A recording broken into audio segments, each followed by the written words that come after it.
Good morning, all. Today is Saturday, January 9th, and you are at the City Council Budget Work Session. And wanted to welcome everyone. Typically, we do this breakfast on a budget with the community members present and have a little time to just have some discussions with council and mingle among the community. And we're missing that this year here at City Hall. So. But nevertheless, we're going to jump right into the budget. Just a few housekeeping things to remind people about is we'll have presentations from different departments within the city. And we are scheduled for a few breaks and some lunches, which there's no definite time. We're going to have to fill our way through this agenda. And counselors, my assumption is around 10-ish, and we'll have some type of a break around the 10 o'clock hour. And we can decide if we want 5, 7, 10 minutes, and then around noonish, we'll try to figure out a time for lunch. And might propose, depending on how we're feeling, maybe a 30-minute break there. So we'll just kind of think about how you're feeling about things, and as a team together, we'll decide that. We're going to start with the introduction of our city manager. I wanted to welcome Jeff Rowan and open us up, please, with the budget for 2022. Thank you, Mayor, and thank you, Council. I appreciate your time this morning, especially on a weekend. It's a long day, so my remarks will be kept really brief, and we'll jump into the presentation.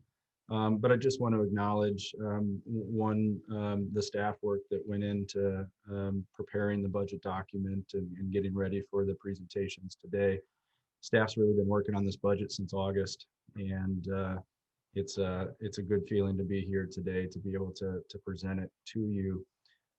It is a long day, and there's probably going to be lots of topics that you want to jump into. I would urge you to ask questions as we go along, and then you all are going to kind of have to gauge how deep you want to get into particular issues today versus reserving some work session time in the future to dive deeper into any topics that you may want to.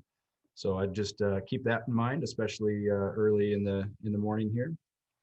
And with that, I'm going to turn it over to Ashley Monroe, who's going to start the budget presentation this year. Kelly, can I have permission to share my screen? Yeah, you should, but if you, I'll have Lily take a look at it. Oh, there you go. There we go. Well, good morning, Council. I will be speaking for a while, and Rachel will continue to move us forward through the presentation. I'm Ashley Monroe, Assistant City Manager, and I get the pleasure of starting us off today. So as Jeff said, we began preparing for the budget in August or so this year. We have a slide that I can't quite see it yet, but it talks about our budget review schedule. So we began earlier this summer. Council held a work session in September to review your budget priorities. Using that, we put together and assembled the proposed budget that we'll be talking about today. Tuesday, you had a presentation of our capital improvements plan, and we're of course here in our review this morning. Something for the operating budget review. A couple of dates that we need to keep in mind. We need to set the public hearing for our maximum property tax levy on February 2nd. So we'll need to have a good idea of what that maximum property tax levy will be by the end of the month when we prepare the packet for the February 2nd meeting. That was an addition in the last couple of years that the state legislature requires of us to hold an extra public hearing for that purpose. We'll also need to know what the total expenditures of our budget will be by March 2nd. So we'll be holding another public hearing on the budget on that date, and therefore we'll need to continue to have discussions and make decisions on what our expenditures within our operating budget and the capital improvements plan by that time towards the end of February when we're preparing the packets again.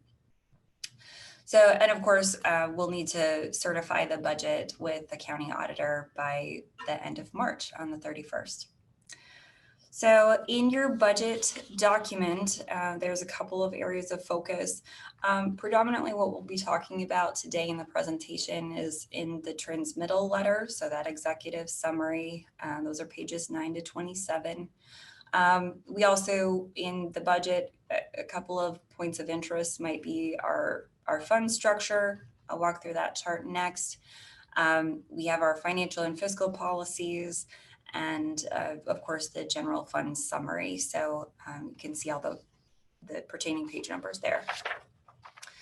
I'll hit on our major funds. So those are highlighted in yellow on your screen. We'll start with those budgetary funds, including the general fund.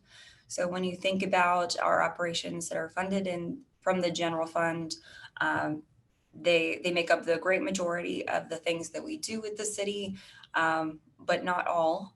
And fund things like our parks and recreation, fire, police services, the city manager's office, finance.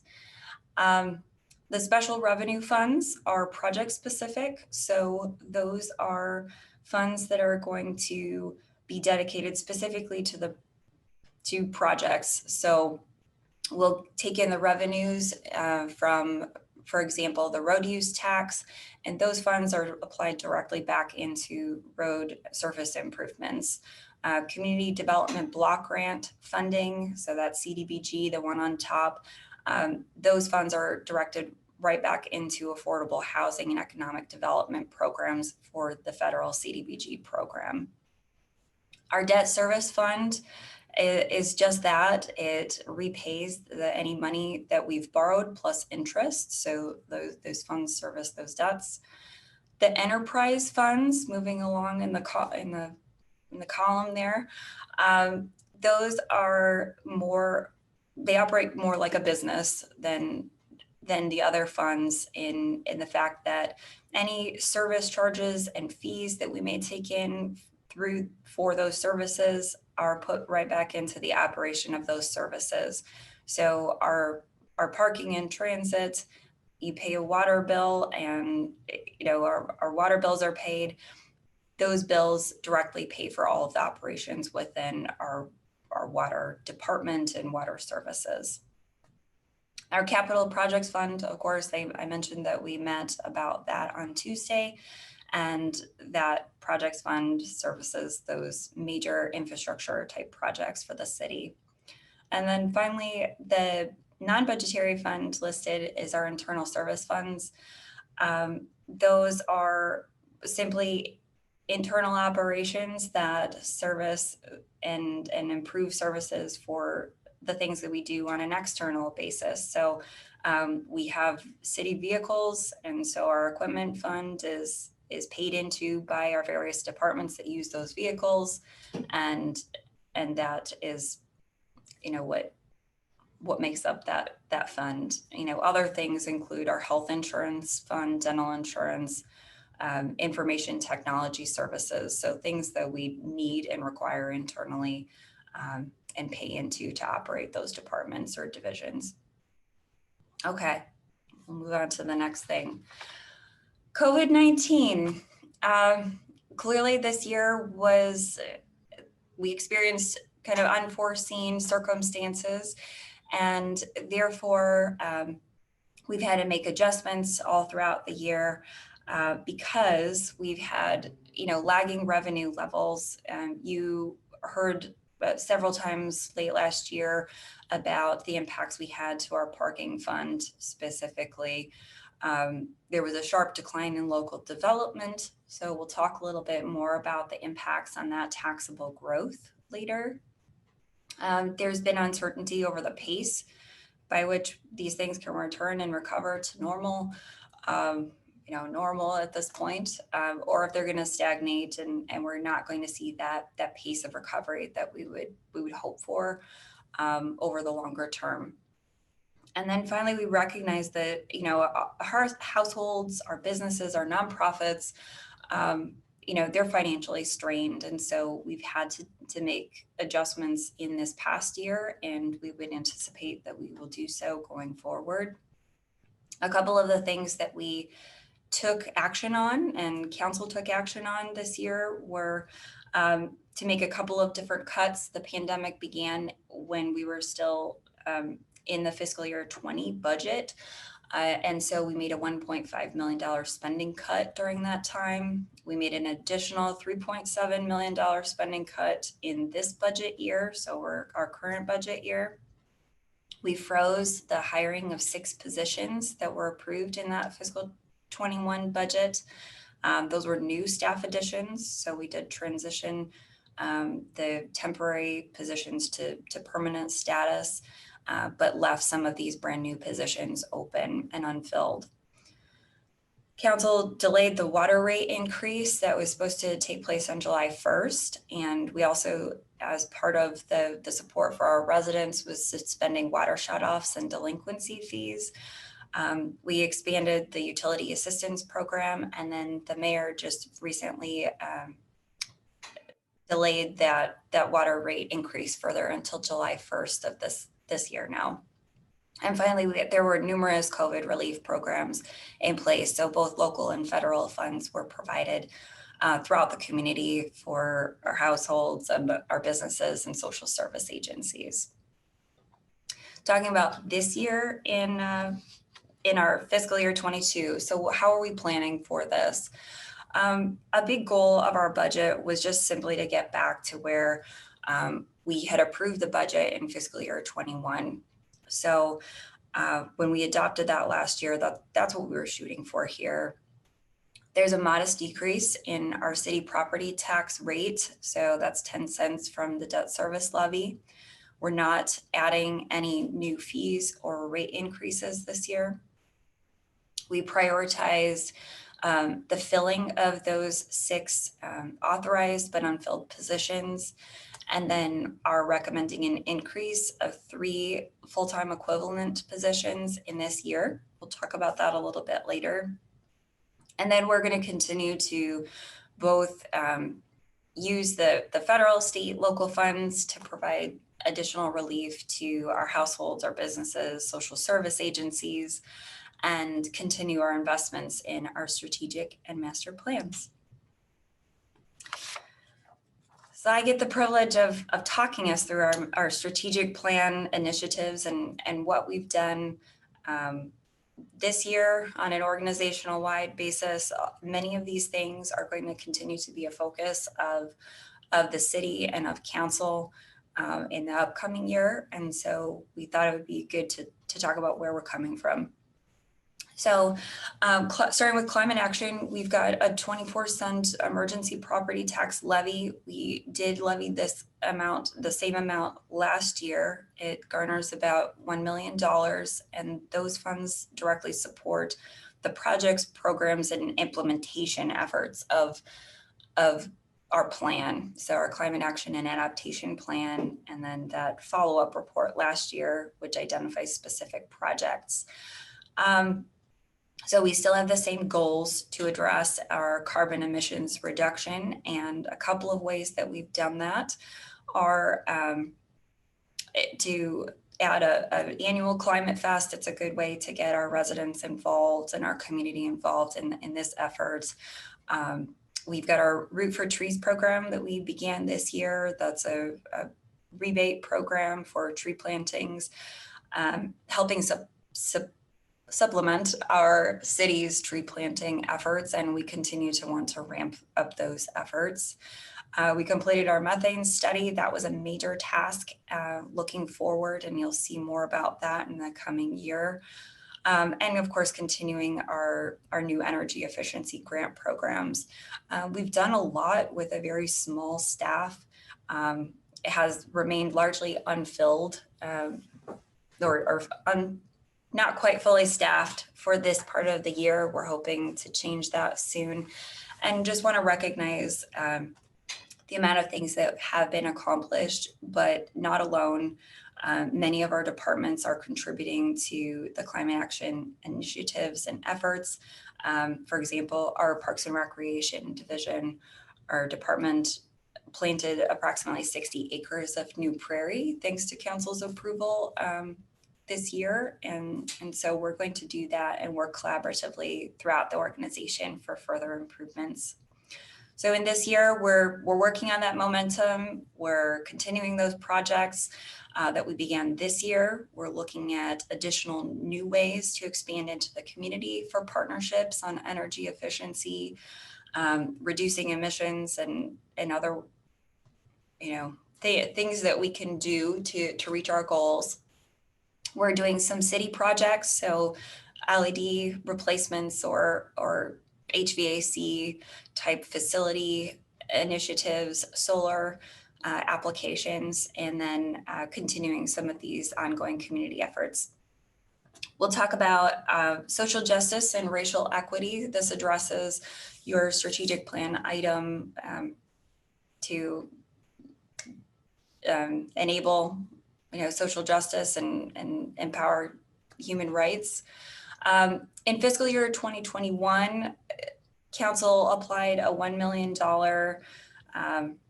fund for social justice and racial equity initiatives as part of your June resolution. And the Truth and Reconciliation budget will come out of this money. They'll also be, that commission specifically will be addressing what you should do with that $1 million to help support Black Lives Matter and reducing and eliminating systemic racism in our community.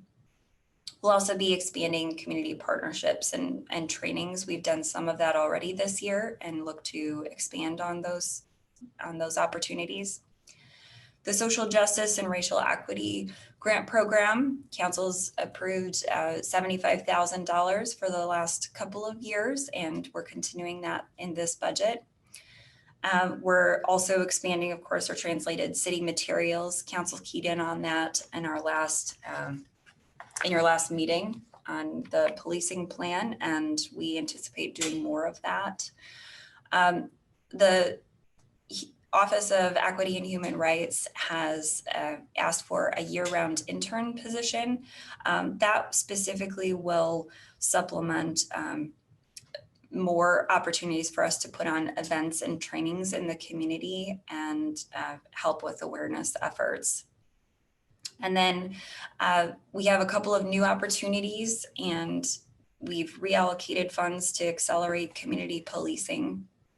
One example of this expanded nonprofit partnership would be something like the Shelter House agreement you just recently approved to support homeless services by an outside agency that is doing that work in the community rather than a sworn police officer.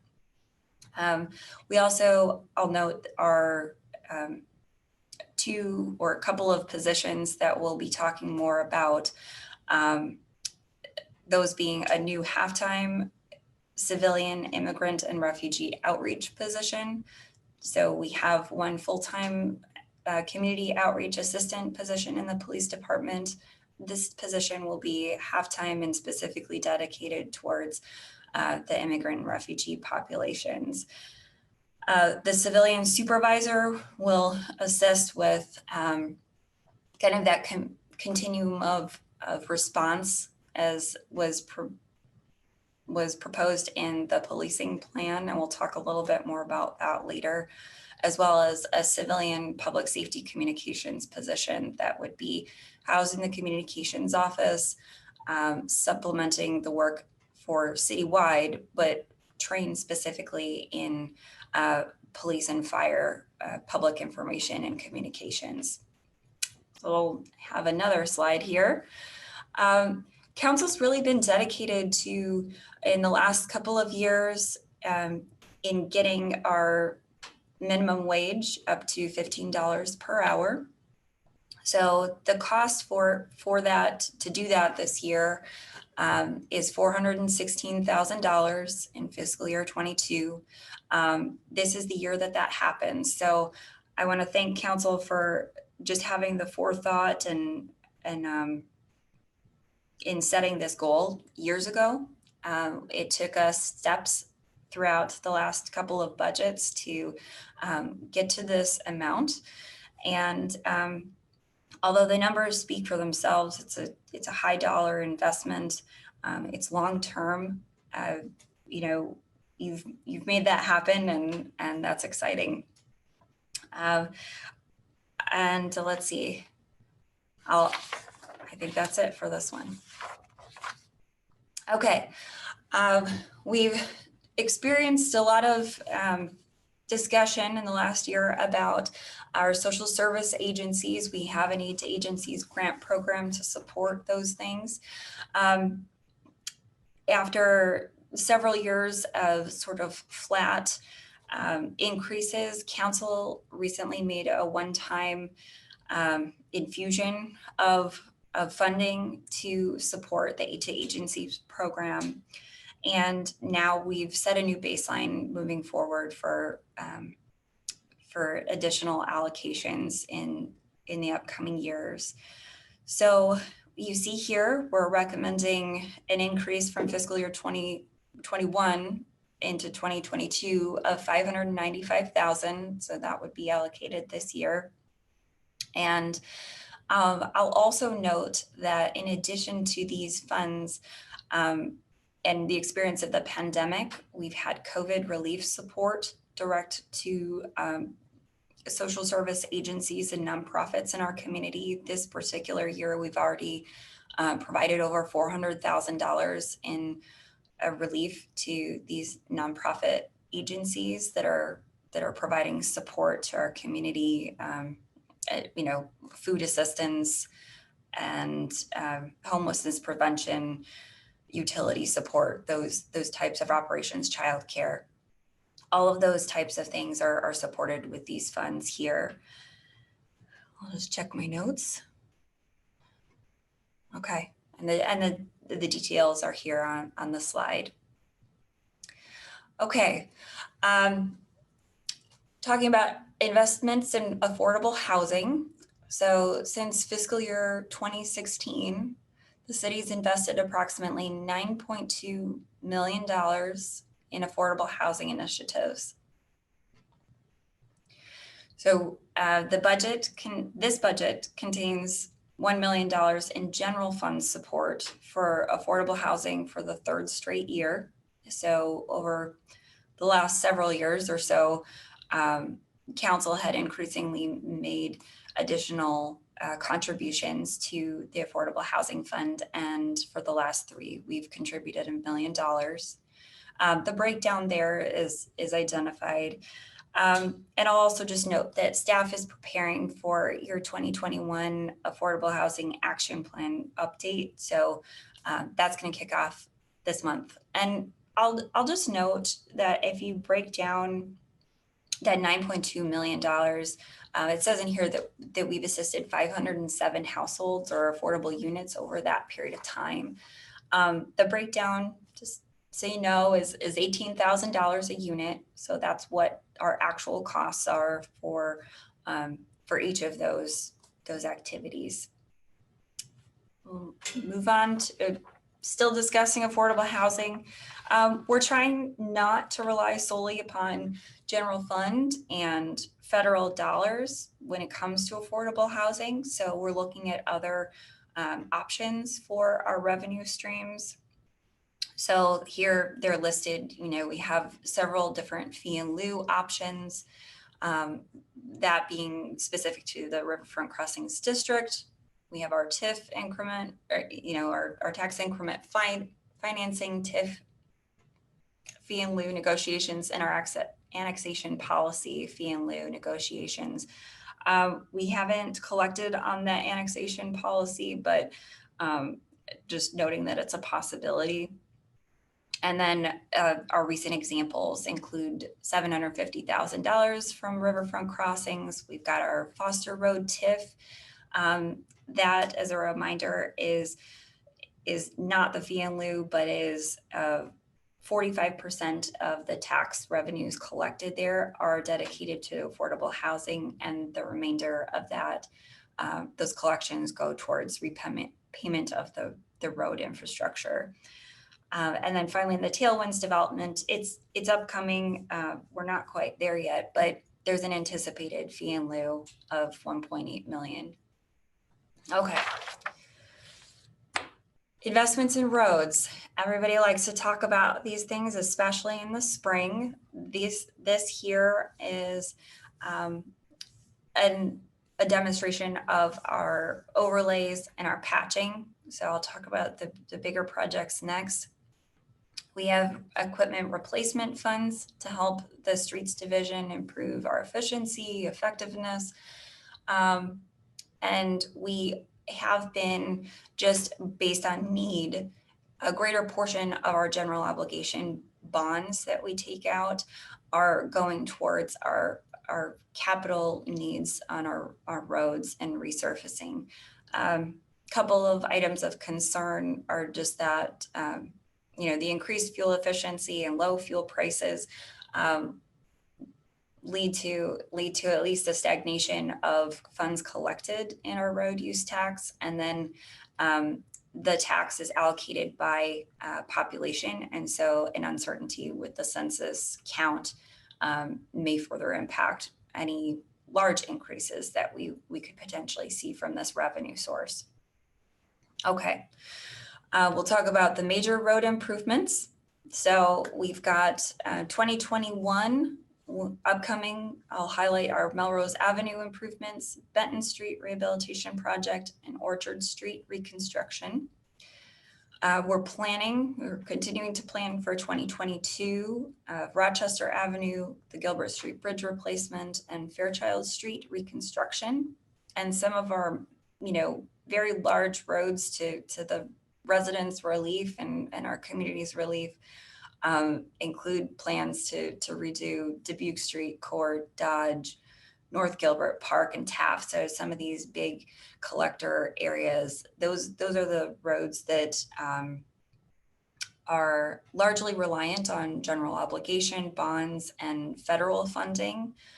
They take a long time to plan for and put in place.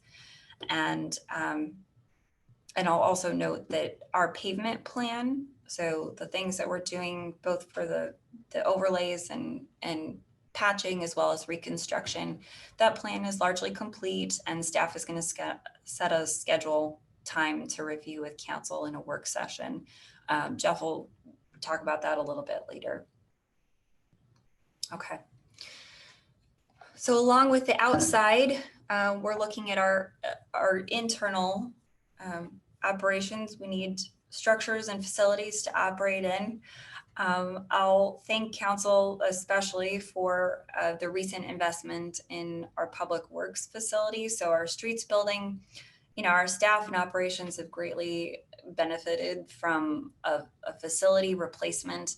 The buildings that we replaced and moved out of were, going on 40, 50 years old and just don't have sufficient resources. They were built decades ago and they no longer meet our facility needs. Those needs are also present in other areas of our operations. Some of the things that we list on the slide here, for example, of our transit facility, if we build a new police department, we're relocating fire stations or require a greater amount of space for those. And some of our recreation centers, we've got the recreation and aquatics facility planning study coming up, and these funds address exactly that. Well, this balance that we are estimating of $9 million seems like quite a bit. It doesn't meet all of our needs. When you think about the transit facility potentially costing up to about $20 million, we're looking at a need for facility replacement and improvements in the tens of millions of dollars. So this is a really good start, but just addressing that we're thankful for what we've had so far, but a lot of work is yet to come. Okay, master plan, Parks master plan implementation. Julie reviewed quite a bit of these things on Tuesday. I won't go into detail with all of the upcoming improvements, but just know that we're continuing to address all of our identified projects within our implementation plans. So we're moving along here. Talk about bikes and our bike master plan. And we, as Kent mentioned too, he ran through a couple of projects on Tuesday, but I'll highlight a few. We're planning those bike lanes on, Benton Street, specifically Southgate Avenue. There's a plan for kind of a navigation around Muscatine Avenue in the surrounding neighborhoods that accounts for that notation there. Bike boulevards, so areas where there'll be signed preferred routes for residents will include areas in Bowery Prentice, where South District, Sandusky, Taylor, Burns, and some others that are included there. One not noted here is the Jefferson, Glendale, and Heather area that'll also have a bike boulevard included. I'll note the Keokuk 4 to 3 lane conversion and the Highway 6 pedestrian trails that are planned. I know that the city had planned to apply for a gold status or a gold designation as a bicycle-friendly community with the League of American Bicyclists. Due to the pandemic, for various reasons, that wasn't quite, that we weren't quite ready at that point. So we plan to apply again this August, which is pretty exciting. And if we get that, we'll be the first city in Iowa to have that gold bike-friendly designation. We'll touch on the recommended staff. This is the last thing I have for you now. Last year in 2021 budget, we added more staff than we have, in years. That included 15.9 full-time equivalents, but those included both new positions as well as the temporary status employees to permanent conversions. So not quite half or so of those positions new were those temporary conversions. And so of course we still have those 6 positions that are left unfilled. We've increased the minimum wage up to the $15 per hour. So that's a benefit for our temporary staff. And then I'll just review the recommended additions for core staff support. So as I mentioned earlier, when discussing the social justice and racial equity initiatives and our plans, those included a couple of positions, that being the public safety communications specialist. As I said, it will support and be housed in the city manager's office as support for the communications division citywide, but a good portion, the majority of that portion of that work is going to be focused on public safety, including fire department and police, and acting as the public information officer for those divisions and offering digital platform support and other messaging help. So civilian supervisor, that will be in the police department. And as I said, it'll have a greater focus on that continuum of responses model. So a lot of the prevention work, the outreach, and other engagement with our community partners, as well as supervising our civilians. So community outreach assistant, as I said, that'll be a half-time position focused primarily on outreach with immigrant and refugee populations. And then the balance of those 3 full-time equivalents are, one is 0.25 hours in our scale house, so support for landfill and scheduling support and assisting with improvement in customer service levels.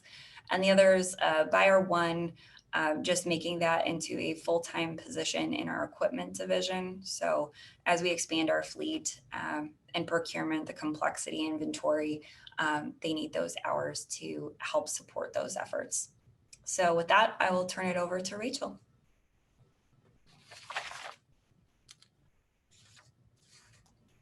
All right. I'm sorry, Rachel, but just I want to know, when should we ask questions? You can, that's completely up to you as counsel. You can ask them now or wait till the end. Yeah, I would rather ask them now, if the mayor agree. I agree. If you have questions throughout, just feel free to answer or ask your questions. Yeah, actually, I just would like to know the position that you say like safety position. Is that a swearing officer or just like public safety communication specialist? Is that like a swearing officer or just civilian position? No, that's a good question. All of the positions here are non-sworn positions. So none of them are police officers. Currently,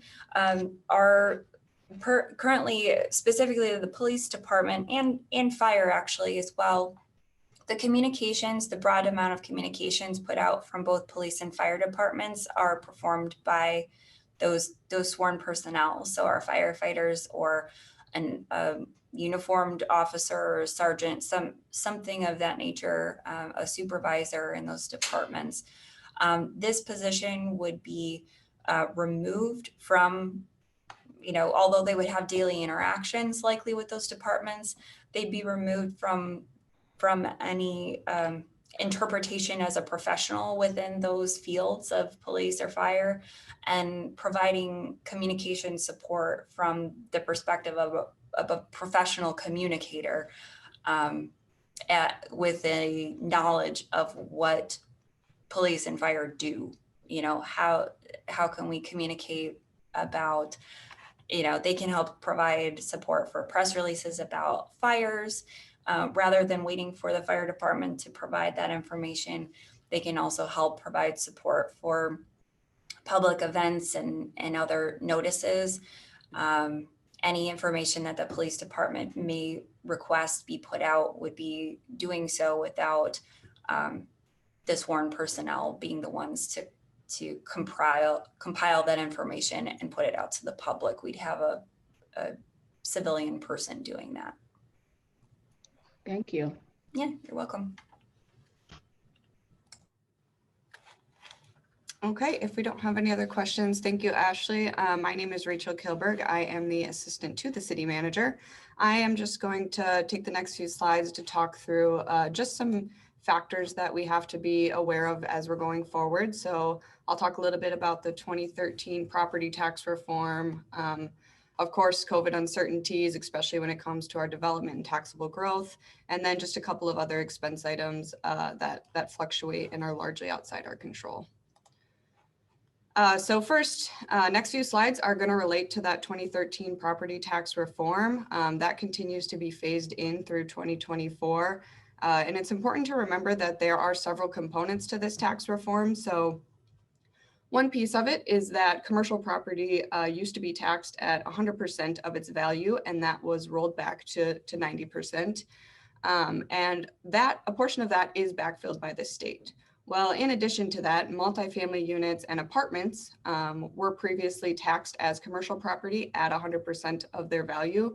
And at the same time, those types of property were pulled out into their own separate property tax class, which you see on the screen here, called multi-residential. So they are taxed at a declining rate each year until they reach the residential rollback rate in 2024. So that portion of it is not backfilled. So it is on the commercial side, but not on the multi-residential side.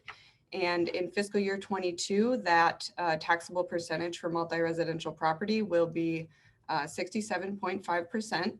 So that equates to about $2.8 million in lost property tax revenue just in fiscal year 2022 alone. So just for that 1 year.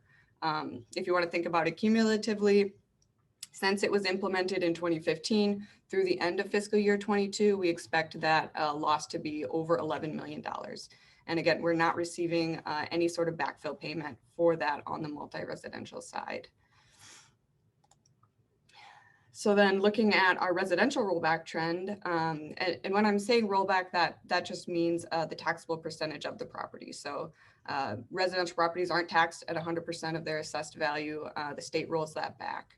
So that's what we call that rollback rate. And that's a number that's set annually by the state. We don't have control over it. And it's not specific to Iowa City. It's a statewide number. And in fiscal year 22, it will be at about 56%. You can see it has been much lower in previous years. For example, in 2007, it was low as 44%.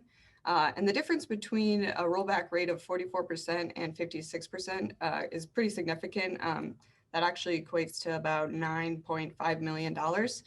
So that's a pretty good chunk of money.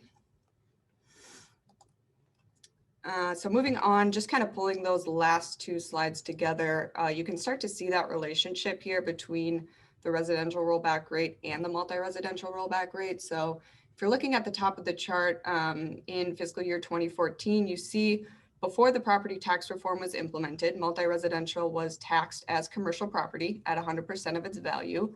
Well, then in 2015 and the years following, you begin to see that multi-residential rate drop each year as it drops lower and lower, closer to that residential rate. So at the bottom, then you can see our big question mark is obviously going to be in fiscal year 2024. So that's what we're referring to as a cliff, because we don't know what the residential rollback rate will be in fiscal year 2024, but whatever it is, the multi-residential rate will have to drop enough to reach it. So on the residential side, you can see we've been pretty stable around a 55, 56% taxable percentage there. And even if it stays at that rate in 24, we'd still be looking at a 7 to 8% decrease on the multi-residential side. So much higher than the 3 to 4% decreases we've been seeing there in the past few years. And again, I just really want to point out too, as you're looking at this multi-residential column, and seeing that taxable percentage drop from 100% down to the 63.75% it'll be in 23, we are not receiving any compensation from the state for that. So we're not getting backfill payments for this change to the multi-residential tax classification. The backfill payments that we are receiving are for the commercial property. So as a reminder, part of the tax reform changed the taxability of commercial property from 100% of its value to 95 and then 90%. So the state does backfill a portion of that. Those backfill payments are about $1.5 million annually. To put that into context, that is enough to fund about 15 of our full-time firefighter positions. So that is a pretty good number for a city of our size. But as you know, the future of those backfill payments aren't certain. In the last few legislative sessions, there have been discussion and different proposals about eliminating or phasing out these backfill payments. So that's something that we'll just want to continue to monitor. We have been preparing for that very real possibility of losing those payments. Things such as the Facility Reserve Fund, for example, that Ashley talked about earlier. So one of the things that actually has been helping us manage through the implementation of the 2013 property tax reform has been just that over the past few years, we have seen some pretty incredible growth here. So it's important to remember that development translates to taxable value. So what you're looking at here, this building permit construction value, that can be a pretty good indicator of what type of increases you'll see in assessed and taxable value in the coming assessment years. So you can see, we were at a pretty high level the past few years, and we didn't really expect to stay at such a high level, but it's clear that COVID really expedited that. So In the past 3 years, we were averaging around $213.7 million in building permit construction value, and that dropped to 87.3 million in 2020. So it's actually lower than that 2010, 2011 range. And the reason that this is just concerning is because we don't know what that recovery rate is going to look like. Of course, you'll hear about it all day. There's a lot of COVID uncertainty. So we aren't sure if we'll stabilize around this 2020 rate and then climb back up, if development will continue to be depressed for several years, which would be pretty taxing on us. We're just not really sure what that looks like.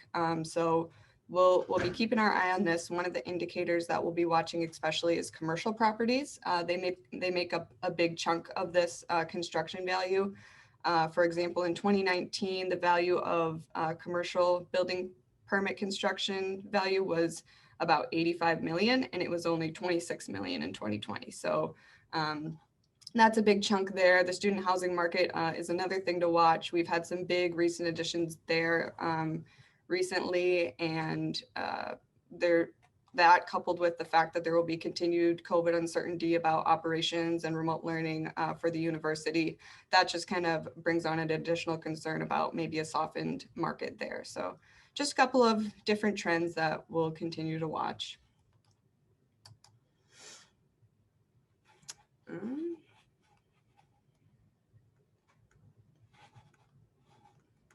Lost my place. So then we have variable costs. So each year we have a couple of costs that fluctuate year to year, things that are largely outside of our control. These are two of our big ones. So obviously in any given year, it's pretty difficult for us to try to predict the frequency or severity of snow events.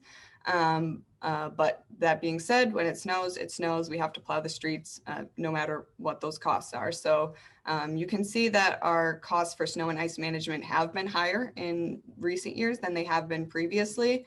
To kind of give you one example of just how those costs can add up, it costs the city about $25,000 each time we have to snow blow the downtown. And we have had to do that twice in the past 2 weeks. So just to give you a little context there. And then the other big kind of variable cost for us is our health insurance costs. We don't have control over these costs, but they're obviously a necessary expense for our staffing levels. And we have really seen both our rates and our usage climb in recent years. We're paying about $3.5 million more today in health insurance costs than we were in 2017.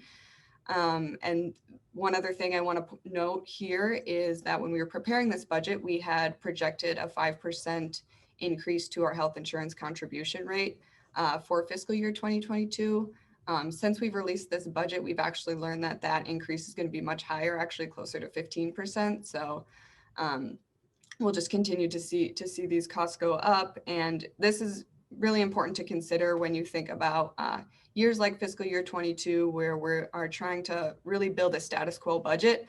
Some of these costs, especially personnel costs, which I'll talk more about later, they're really outside our control in a lot of ways, and can make it difficult for finding some flexibility there. I did have a quick question about that. When you talked about the 5% was kind of the anticipated, but 15% is the reality. Is that what I understood? Yep. Yeah. And then I think I just heard you mention that you're going to cover what will be passed on to employees. Is that what I understood? Sorry, go ahead, Jeff. I can jump in on that one, Rachel.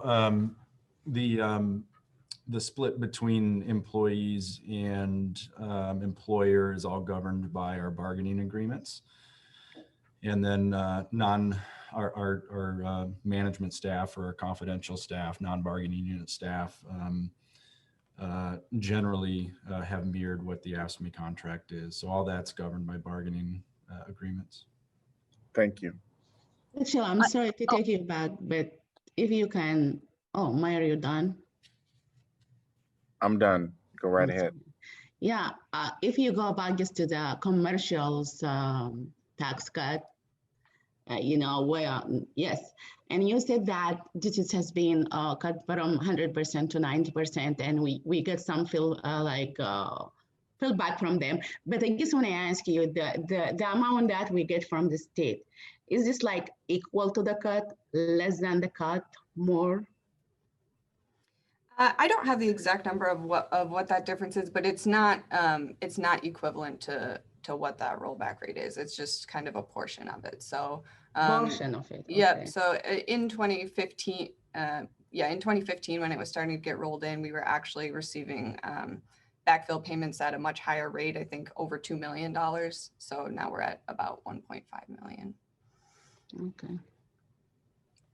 Also could, Go ahead, Janice.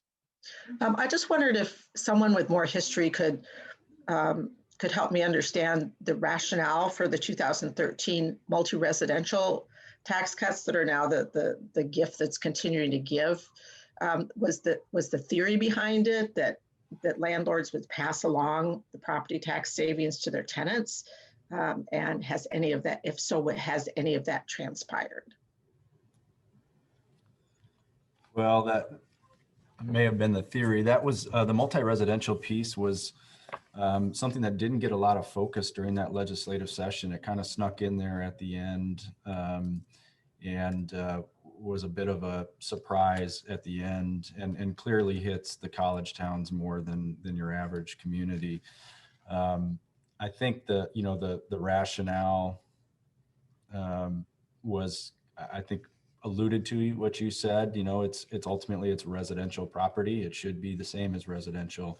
They didn't view it as a kind of an income producing commercial enterprise. But clearly, the owners of multi-residential property are going to charge what the market will bring for those units, and that has really no bearing on what the taxability of the property is. So I don't know. I have not seen any studies on passing savings along to tenants, but I would be shocked if any such study could demonstrate that actually happened.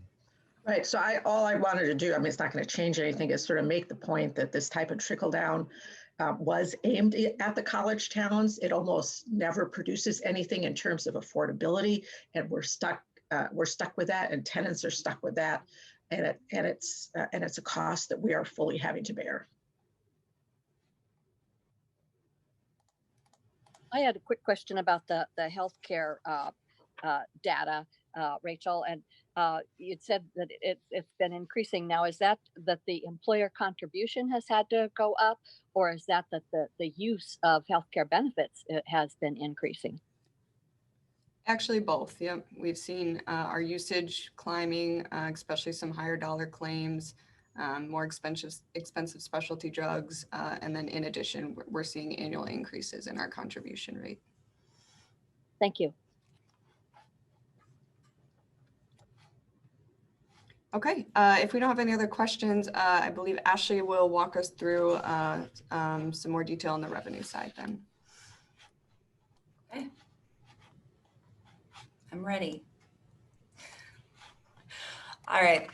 So we get to now see kind of the proportions of what makes up the budget and our funding, both our revenue sources, and then Rachel will cover our expenditures. We'll start with our all funds revenue sources. This is showing a very simplified version of everything we take in. I'll just highlight the fact that you see property taxes as the greatest portion of that, followed by our charges for services, our intergovernmental revenues, and I will focus more specifically on the next slide on what each of those are.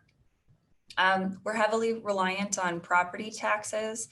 So you see in our general fund, I'll kind of describe what some of these are. Our general fund is predominantly property taxes. So that's 69% here.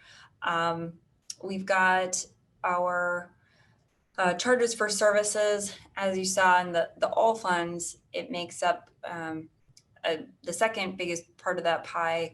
That includes the program fees, our housing and building inspections, animal care.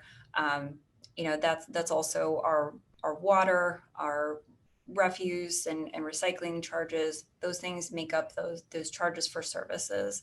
In here, in the general funds, it's not those enterprise funds, it's not the water, it's not the refuse, but these other for, parks and recreation classes, those types of things. It's a very small piece of our general fund. The intergovernmental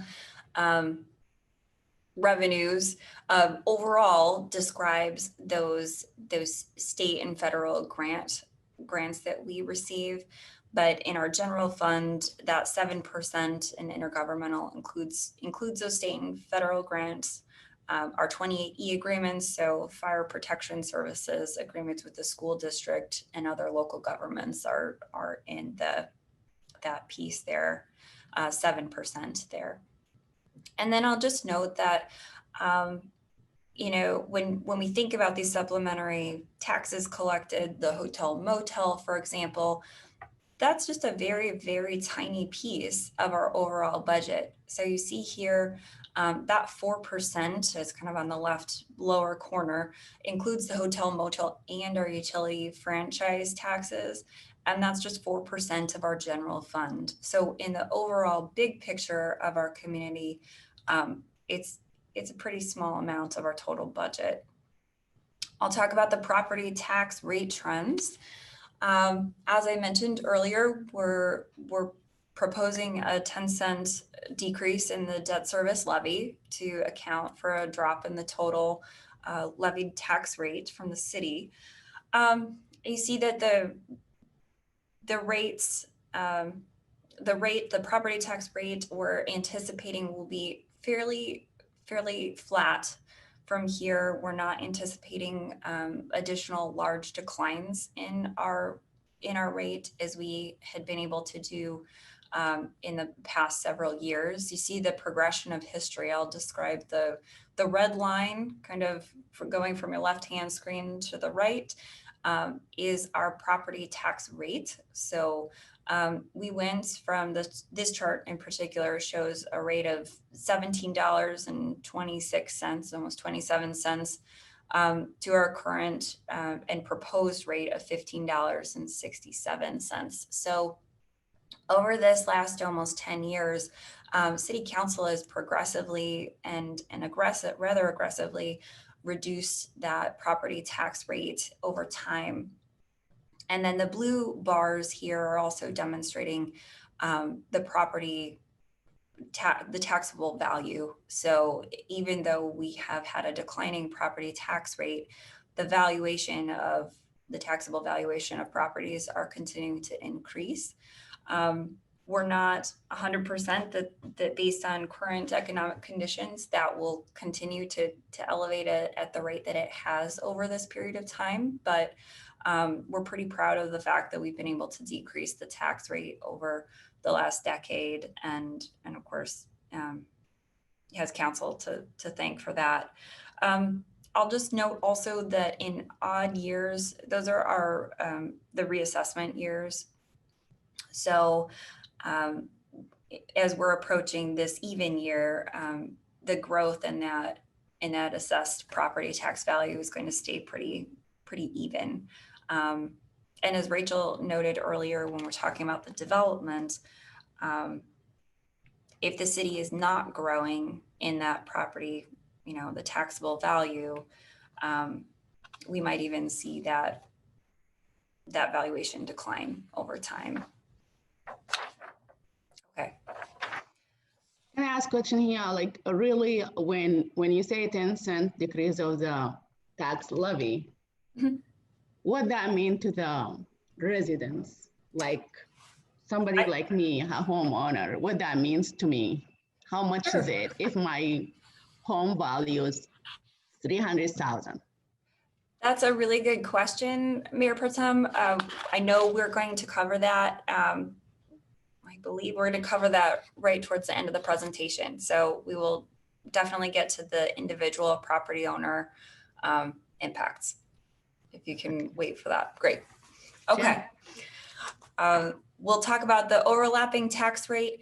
The only thing I want to point out here is just that despite our portion, so we're 41% of a resident's tax bill, we're still less than half of that total tax bill. The other entities in our tax rate or tax bill, the thing that people see, also comes from the Iowa City Community School District, Johnson County, and a little teeny piece for Kirkwood in the state of Iowa. So we'll go to the overlapping rate trend.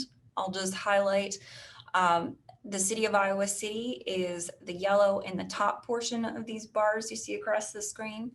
And it's just showing that the portion or the proportion of our piece of that overlapping tax rate has continued to reduce. So we've gone from about 44% of that tax bill to approximately 41% of this overlapping tax bill.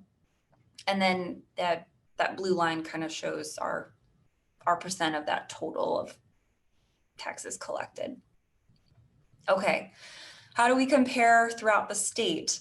You see here where we stand in the total amount levied for our current rates and in comparison to what had been levied back in 2012. So I referenced over the past decade, this is the progress we've made. You see here we've had a 11.5% change in a decline in our property tax rate. We found our way from somewhere towards the top of that pack to towards the middle. We anticipate that based on other community circumstances, we may continue to see ourselves fall within this kind of ranking of total tax levy. We've dropped below Davenport as well as Des Moines, and anticipate we could potentially see a drop below Cedar Rapids as well over the next year or so, based on their council's decisions. So let's see. Major revenue sources. So we've got our hotel motel. We talked about, although this is a small portion of our general fund, it's still important to kind of look at that fluctuation since they're an important part of our community. Fiscal year 19, you see that as the highest peak. That was right after the Graduate Hotel reopened. They had remodeled after the Sheraton closed, and in fiscal year 20, that was when we saw part of the pandemic starting to come in. Fiscal year 2021, we're currently in, that's our estimate for nearly, the full year of the COVID-19 pandemic. And then the projection for fiscal year 22 is a rebound of that, closer to where we had been in fiscal year 20. So maybe not as high the peak of 19, but certainly gaining from our position currently. We've got our utility franchise. This just greatly fluctuates through based on weather a lot of the time. So hot in the summer, people run air conditioning. Cold in the winter, they run the heat and natural gas. And so therefore, this is going to pertain to those patterns. Some communities in the state go all the way up to the allowed 5%. Iowa City has a set utility rate of 1%, but just showing that there is flexibility there, and each community has the ability to decide what that utility franchise rate might be. And the chart on the right just identifies what kind of where we fall in that mix of how cities are using the fee. Cable TV franchise, you see a steady decline. This is as people cut the cord of cable and telephone services in their homes. This is reflective of that. We also have had the Mediacom franchise go to the state, and therefore we're just continuing to see a decline in our revenue sources here. And from here, at this point, we're anticipating that it's going to stay pretty stable to what we're seeing right now at this level. So about $500,000 as a revenue here. Our major revenue source, our road use tax. I hit on this earlier. These are the funds that we use to support both our equipment purchases, but also our road improvements, the overlays and patching budget. If you pay attention to kind of how this line progresses, it looks like that growth between, 11, sorry, I'll start over here. In fiscal year 2011, we saw a bump. In 2012, we saw a bump from the US Census count. So as our population grows, the allocation the city receives goes up. We also received another bump in 2016 or fiscal year 2016 because the state increased the rate that they have. So that accounts for that next jump. And then we're just flat out uncertain what the last census is going to garner for us, if we'll see another kind of jump up in the road use tax allocation because of an increased population or not. And I think that's it. We've gone from our receipts and now we're at about 9 million in road use tax. Last thing I'll cover, local option sales tax. This is just a reflective chart of how communities in Iowa are using the lost that they receive when they put it into effect and their estimated receipts. The city did have for 4 years after the flood in 2008, we had a lost that was approved and passed by our community. We received about 8.8 million annually through that period of time. And then of course it expired based on the referendum. The state law now requires us to have at least 50% of our lost go to property tax relief. And this, I'm sure, is going to be a continued subject matter potentially going forward. I know that council has included a discussion of this in your strategic plan, and it was also included within the city manager's recommendation in the policing preliminary plan as well. So thank you, and we'll turn it to Rachel. Thanks. Okay, so on the expenditure side, so this first slide here is just all spending by category. So that that tall column that you see on the far right, those business type activities, that makes up a bulk of our spending. That might also be what you know as enterprise funds. So transit, parking, landfill, wastewater, water, those kinds of things. Next to that, you see our strong capital improvement program is represented. And then on the far left there, public safety is going to include PD, fire, building inspection, housing inspection, and code enforcement. Then this is a look at expenditures just by general fund. So I talked a little bit about our health insurance costs earlier. In a few slides, I'll talk about our pension contributions. And this just provides a really good visual of how those personnel expenses can really add up. You see that we are a labor heavy organization and our staff allow us to operate at the service levels we do. So unless we cut staff, if we cut staff, that would not allow us to provide the level of service that we do. I kind of show that on this slide as well. This is just a year over year comparison.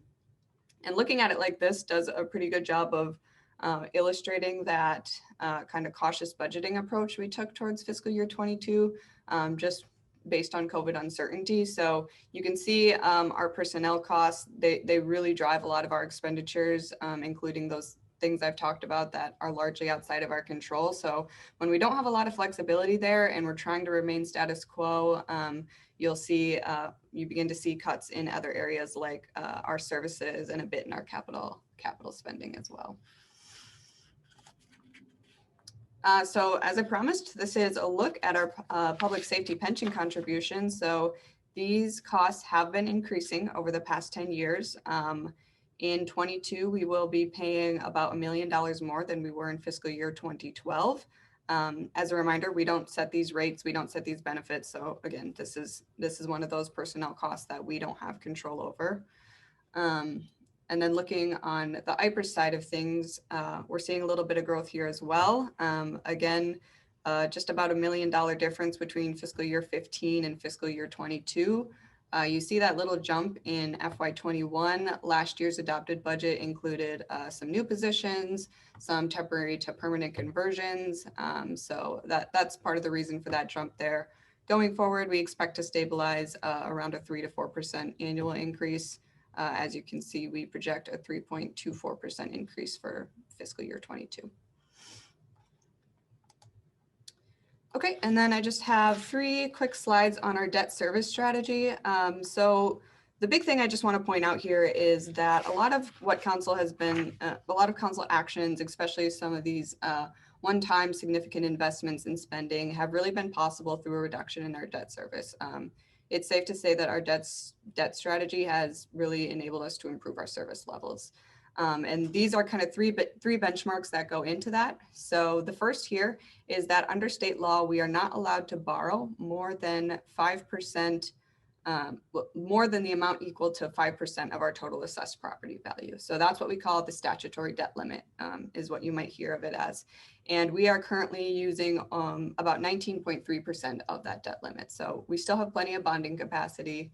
The second box here just shows that under Iowa City policy, our debt service levy should not account for more than 30% share of our total city property tax levy. So Ashley mentioned earlier, we are recommending another 10-cent drop in our debt service levy for fiscal year 22, and that will put our debt service levy's share of the total property tax levy around 15.8%. So we've really made some improvements there over the past decade.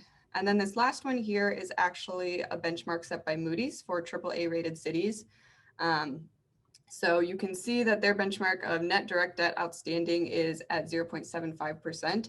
We don't quite hit that. We're at 0.96%, but we have been making improvements here as well. This is a lower projection than it has been in recent years. And I do still want to point out that we are able to attain that AAA rating, as I'll talk about on the next few slides. And that's just due in part to our strong fiscal position in some other areas, such as our reserve funds and things like that. So this is a look at those Moody ratings. As a reminder, Moody's is an independent rating agency. So they issue their geo ratings for municipalities based on a specific set of criteria. This first slide that you're looking at is a rating of all US cities, and Iowa City, you can see, falls into that top AAA category. We are one of 247 cities in the United States who attain that rating. And it's notable to point out that we don't have the typical profile of a city in that category. Usually they're much higher income, a little bit more suburban communities. So that's something to be proud of there. And then this is that same rating, but just statewide. So we are one of 4 cities in the state of Iowa to have AAA status. Cedar Falls was actually upgraded just this summer to AAA status, so that's nice to see. And then the other 2 that join us there is West Des Moines and Clive. So again, a little bit higher income, more suburban type communities. And the last thing I just want to note here is that this rating is nice, but it's not just a recognition. It actually translates to real savings, real dollars that we are able to spend on city services instead of on interest payments to the banks. So it's good to have. And okay, so that I think I'll hand off to Jeff if we don't have any questions, and he will take us down the home stretch. Rachel, just really quick on the bond rating. You just mentioned that translates to lower interest rates. Are we able to quantify that as far as what, a decline in our rating would mean? Yeah, I don't have a number for that. We could try to pull something for you and get that to you offline. Yeah, I think it just in terms of how significant it is, even, a ballpark would be nice, not to spend a lot of time, having to dig into it, but I'd appreciate that. Thank you. Yeah, definitely. Okay, that's definitely something that we can follow up on. As Rachel said, I'm going to take you through the last final slides here. I want to start with just looking at our enterprise fund balances and make sure that you know where we stand with some of these different operations. The first one I want to highlight is the parking fund. And Rachel, if you could advance the slide for me. The parking fund is at the top of this slide, and you know this is the area where we've seen the greatest COVID impact. And what I want to point out here is that estimated fund balance. It's the third column right in the middle of the page at 1.2 million. Just to let you know, this time last year, that fund balance was 5.8 million. Okay, so that's two things really driving that down. Part of it was intentional. You'll remember that we used that fund balance to retire the debt at the Harrison Street parking deck. And that helped with the cash flow situation we had. So that's a very positive thing. We no longer have debt outstanding on the Harrison Street deck there. But also it's a recognition that the fund has been operating in the red for much of COVID. So we do believe we've stabilized things, but as we emerge from COVID, if things remain stable, we have much less flexibility in this fund. We're at 18% of balance there. And that's challenging, not just for parking, but as you know, we had sites on perhaps using some parking dollars to support our transit operations. And when we lose that type of flexibility, that decision becomes much more risky going forward. The second area I want to talk about is right below there. It's the transit fund. And we're going to spend some time here in a couple of slides talking about our transit fund. Particularly as we look to expand services. So our transit operations are still operating with about 30 to 40% of the ridership that we would normally see. So there's definitely still a major COVID impact, and that definitely strains our financial situation. However, on the flip side, there was a CARES Act allocation to transit agencies. So we did get a nice injection of CARES Act dollars there and have been able to maintain a pretty high fund balance here. You see the estimated fund balance of 10.5 million. We have a little over 5 million of that reserved or restricted. And that's really set aside to be a match for a federal grant that could come up for a new facility. So we really don't want to use those dollars. We want to make sure that we have those to take advantage of that grant opportunity. But we do have an unassigned fund balance of 5.4 million, which is kind of where we have some flexibility. So as we look at expanded services, one of the things I want to talk to you all about is perhaps using some of that balance for a pilot program. As opposed to developing new revenue sources right now to support the transit operations. And we'll get into that in a little bit. The last one I want to point out here is our refuse operation, which is the third green highlight in the middle of the page. Just a note here that we are operating at a deficit right now in our refuse collection. I think in normal years, we may have suggested a rate increase here.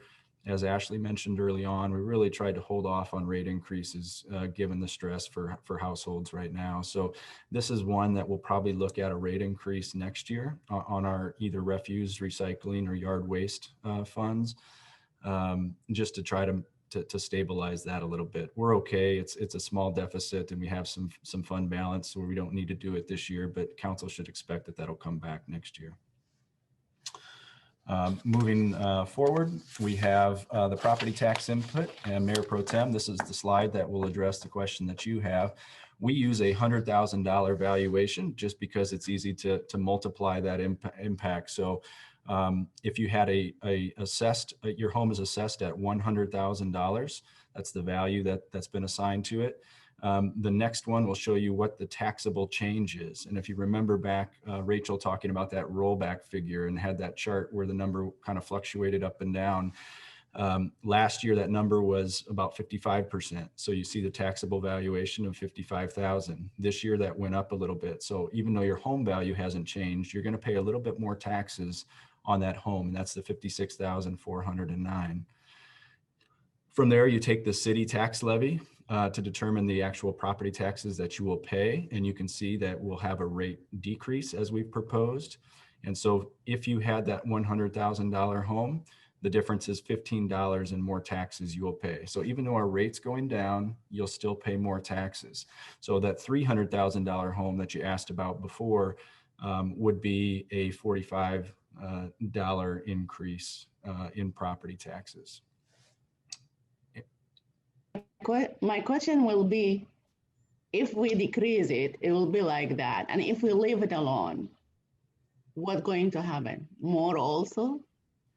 Yeah, so if the rate stayed the same at that 15.773, that $15 is going to increase, and we can Dennis, if you have a calculator, you can probably give us that number right now. But yeah, that would increase. So that drop of 10 cents is definitely helping keeping that number down despite the taxable growth.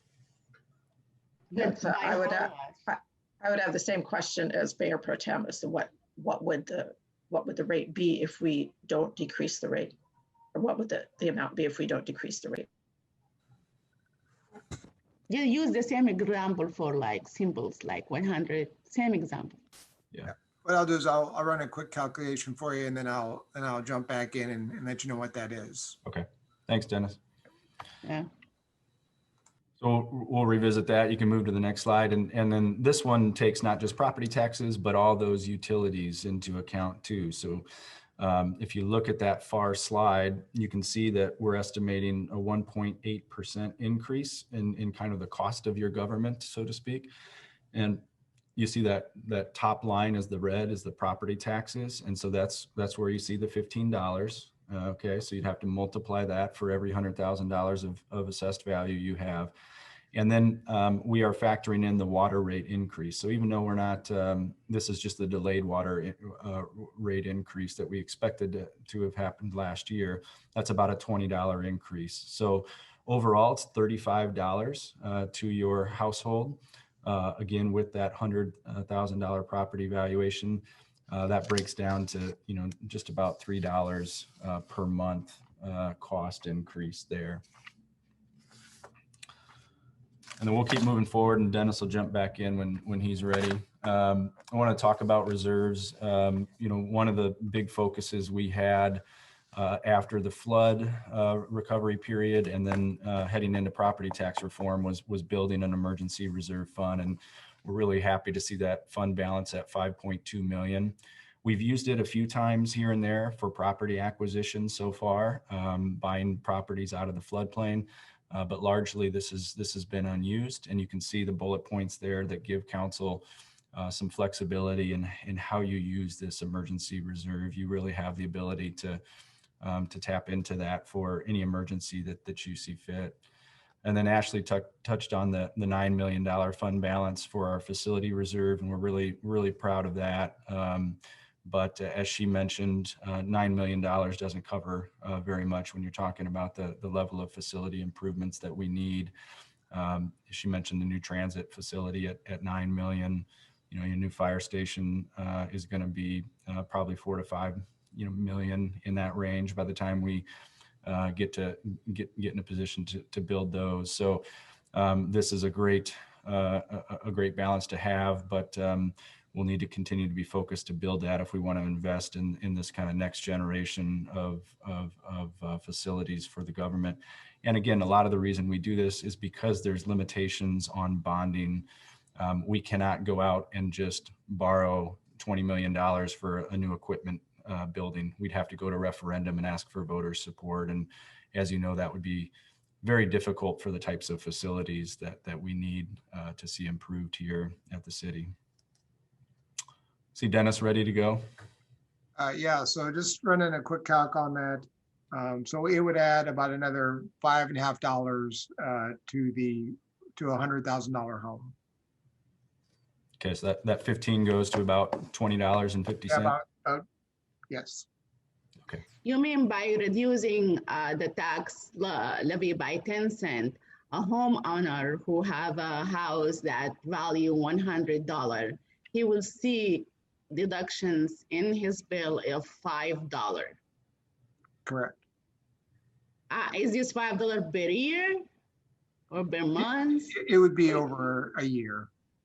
For the whole year, I the- will see $5 deduction.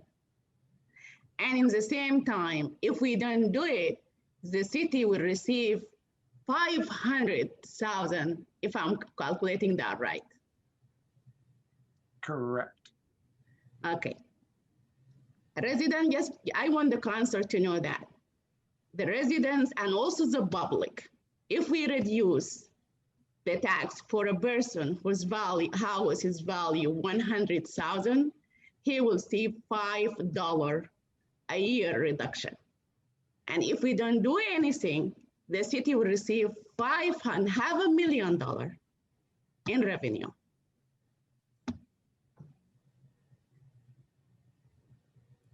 Yeah, any other questions on that? Okay. I wanted to talk about COVID relief a little bit. One of the things we're really proud of is, this year we've been able to launch over $2 million in recovery programs. A lot of this is through CARES Act funds that filtered through the feds and the states to us, but that also includes some local funds. That's a lot, and we should be proud of that. I know I'm proud of the staff that's had to pull those new programs together and administer, and all the social service agencies that helped us distribute those funds. But we also need to realize that we don't know what additional support may be needed in our community as we continue to recover, and we don't really know at this point what additional support will come from the federal and state government. So this is just more of a reminder than anything that we do have some flexibility to offer recovery and relief funds to the community. I think we need to wait and see how the recently approved federal legislation kind of filters down to our community. But the council should keep this in mind going forward and know that you do have that ability to accelerate our recovery should you see fit to do so. Transit again, we are moving forward with the launch of the new transit system for this summer. You have requested some additional information on service enhancements, particularly Sunday service and expanded late night hours, and we're actively working to pull those together. You saw some of those cost numbers in the transit plan. Those are expensive services to offer, so we need to work with you on how you want to fund that. Listed below are some of the options that we previously talked about in terms of how you would fund transit expansion. Our property tax levy for transit is fully maxed, so we cannot increase the property tax levy for transit. But you could certainly divert funds that are property tax supported right now to do that. You also have utility taxes, a local option sales tax, and we previously had talked about parking fees, and you understand the challenge with that in the current environment. I tend to believe and would push you to considering a 1 or 2 year pilot program using some of that fund balanced in the transit fund before you permanently raise a new tax or fee. I think we have that fund balance. We could run a good 12, 18, even 24-month pilot program on Sunday service, expanded late night hours, and then in a year and a half, hopefully there's some more clarity surrounding the COVID recovery, and the council could use the data from that pilot program to make decisions on whether to keep those services in place, and if so, how best to fund them on a permanent basis. Roadway maintenance, we're excited, hopefully very soon, depending on your work session schedule, to be able to present to you the pavement management program plan that is complete. A little preview of that plan, it does show that our road condition stacks up very well with our peer communities across the state. We have the 3rd highest pavement rating amongst comparable large communities in Iowa. And that's all data driven based on road surface information that's collected at a statewide level. And while that's a good thing, we still know that our roads are in great need of repair. What the study shows is that our current funding allocation for roadway maintenance will not allow us to sustain our current overall pavement condition. That at a current level of investment, we're going to see the roads continue to deteriorate. So we obviously want to get ahead of that, and we'll need to talk to council about the best ways to increase funding for roadway maintenance. And again, should be ready for that discussion here in the next 30 days, depending on your work session schedule.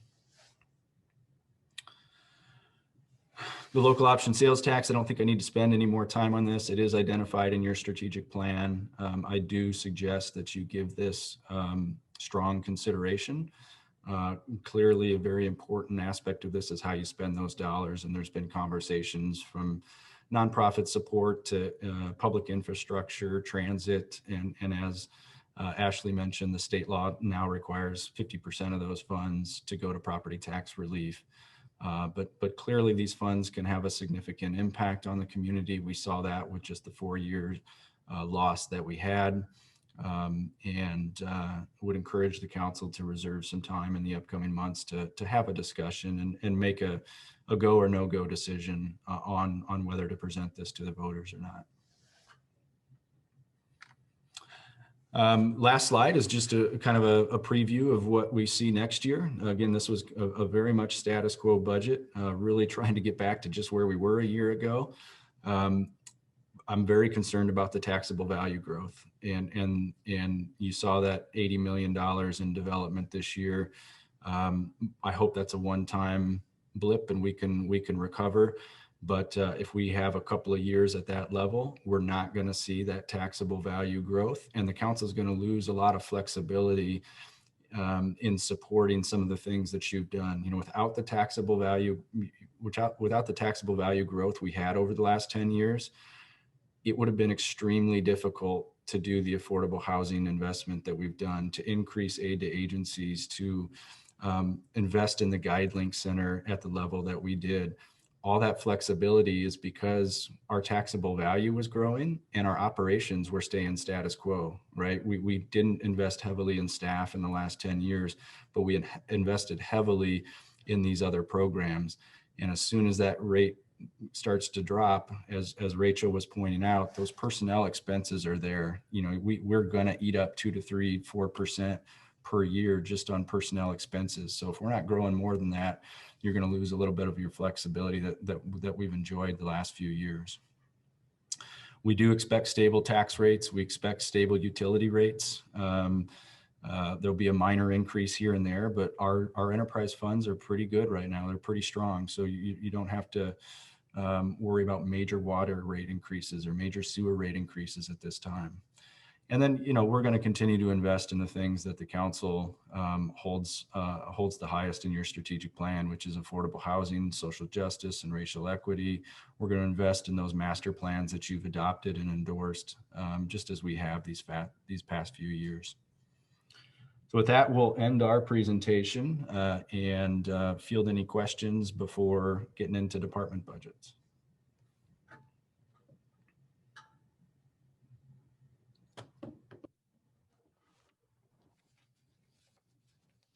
Sounds like we're ready to move on. Thank you all, staff.